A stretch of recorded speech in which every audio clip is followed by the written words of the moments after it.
overtime. OT, baby. Yeah. Guess who's back? Colonel West is here. And I said, can't wait for today's overtime. Julie Banderas, Colonel Alan West on our live chat, which is a little different than on social media because people will sit and they'll watch at their desk and they'll type while we're on the show. So sometimes they'll see me looking down and I'll be like, well, this is work. Oh. They're participating in our programming. Yeah. I consider that to be very important work. That's where a lot of people watch. Right? Online. So they were all excited that you were going to be here, and they heard some of the topics we were talking about. So as we go along, I'll put in some of their questions. But I kind of want to start with, if I were a professor, most of the students in my class would probably fail because they cannot actually think critically for themselves. Spikester 0. It is interesting, as we were talking about efforts now to even the playing field on college campuses so that liberal speak has a counterpart and that it's embraced.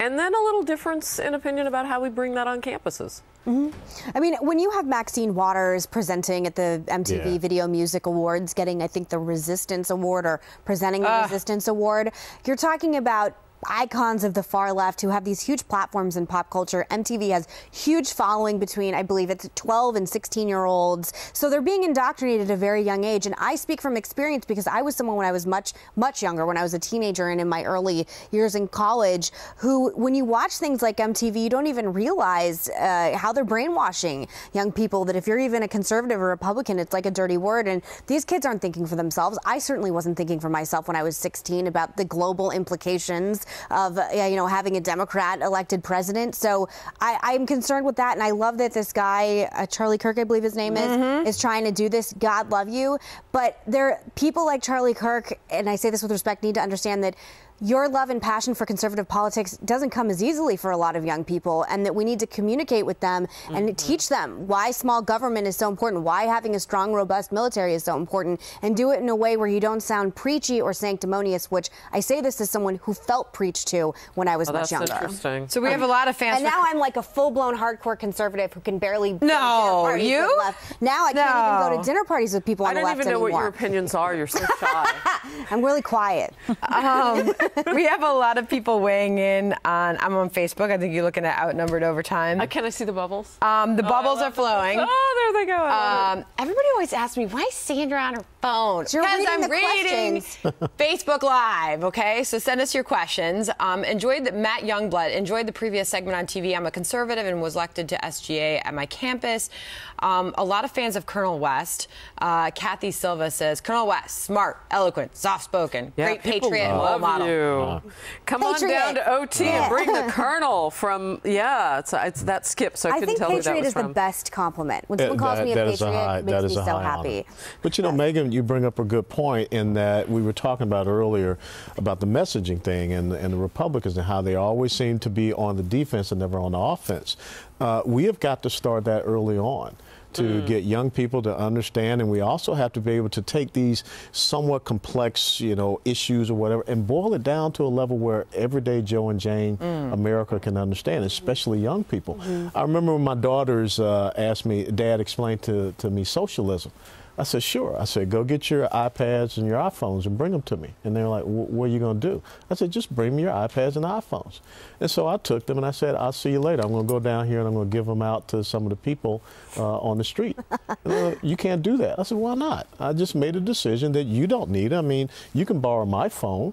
Okay, but we need to share this wealth that you have with all these communication devices with others. I do have to give credit, though, to college students because they are way smarter than I was when I was in college. I didn't know jack about politics. They got so much you grew up around it, but I really was clueless. I mean, I pretty much grew up around a very conservative family, and so I sort of just followed and followed their lead and didn't really understand why they were conservative. I had no idea about anything until I got into college, and then I started that, and then I went to Emerson College in Boston, so you can imagine. I mean, it was the most liberal school ever, and so then is when I really was immersed into reality. So I kind of get the whole idea of getting a little bit more of a conservative voice in these colleges, because these people eventually become politicians. I mean, Hillary Clinton, Richard Nixon, Ronald Reagan, they all served on the student government. They were part of the student body and student government, and so I think it's a good time to start preparing for the real world. Sean Groom responded to that, Julie, and said college students may be smarter today, but they're less equally informed.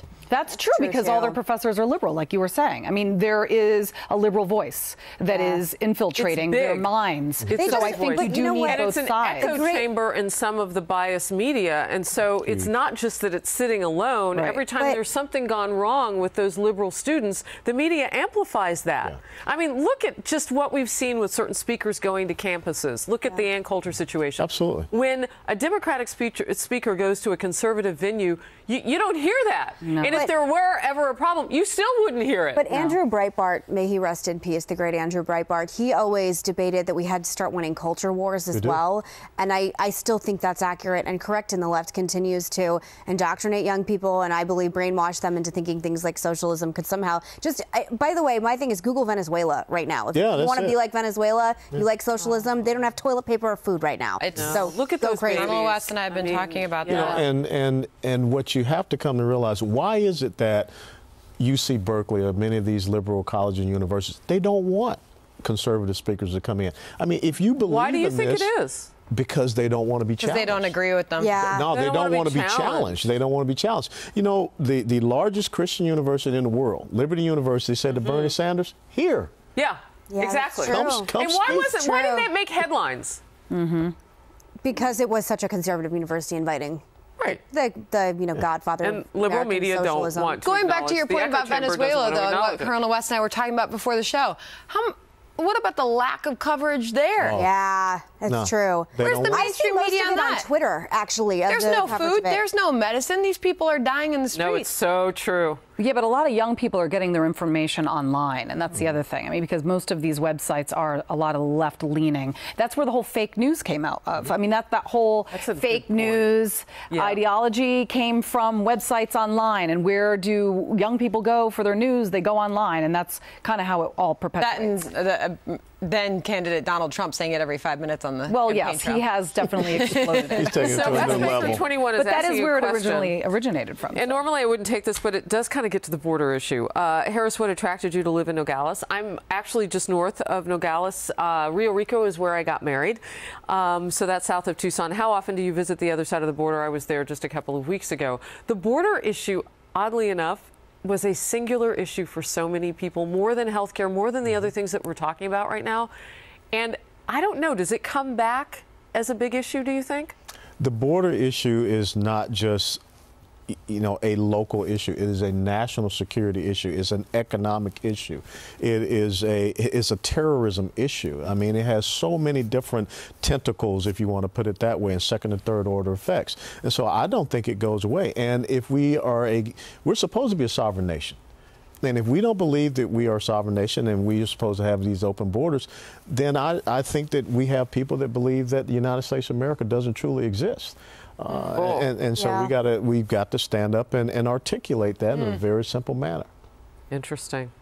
Megan, I know you have strong feelings about this. I think if President Trump doesn't end up building the wall, there's going to be a lot of disappointed voters come 2020. I think it's an integral part of why he got elected. And as much as, to me, it's not as meaningful as it is to a lot of the American voters, I think if he doesn't start breaking ground in the next year and a half, there's going to be a lot of problems coming to 2020. I agree that, I mean, that was like his number one thing. Remember, he used to say, I'm going to build a wall, and that was what would erupt his audiences. I do think, though, that in a way it was a bit of a false promise, because I don't really think it's actually possible. I mean, it's impossible. You can't, through eminent domain issues in Texas, you can't possibly build walls. Don't you think the economy could still save him, though? If we were seeing 3-4% annual growth in this country, the stock market was booming, housing prices were up. Sure, but nobody's going to forget about that wall. I mean, that big, beautiful wall, are you kidding? Like, that's all we heard about. Yeah. But I still think, and Megan and I have disagreed on this point, but and you may be completely right about people's perceptions, but I still understand it, because I live so close to the border part of the year, that it was never going to be a solid structure throughout for not just eminent domain reasons. But he never said that. He never said that. And he also never said we were going to pay for it. Right. It'll be fence line in some places. And there weren't supposed to be gaps. It was supposed to be a continuous wall, which, again, again takes up thousands of miles of text line. Maybe the door, and then he gave a height how many level. people are on the border. Do you think that that's when he did use the word door, he was using sarcasm? She has 6 Emmys, and I'm confused, and she's confused about what exactly this means. And if it's like, you know, I'm fine with it being a drone. You can pull up multiple sound bites of him on the campaign trail saying, in individual interviews, saying, no, it's not going to be a solid wall. It's going to be fence structure in some areas and fortified human. And Mexico paying for it. He always said that they were going. Door, then? They're going to reimburse us. Beautiful Elizabeth Arden red door. Remember that? Beautiful door. All right, we got to go. Colonel, great to have you. My pleasure. Thank you, ladies. Bye, Colonel.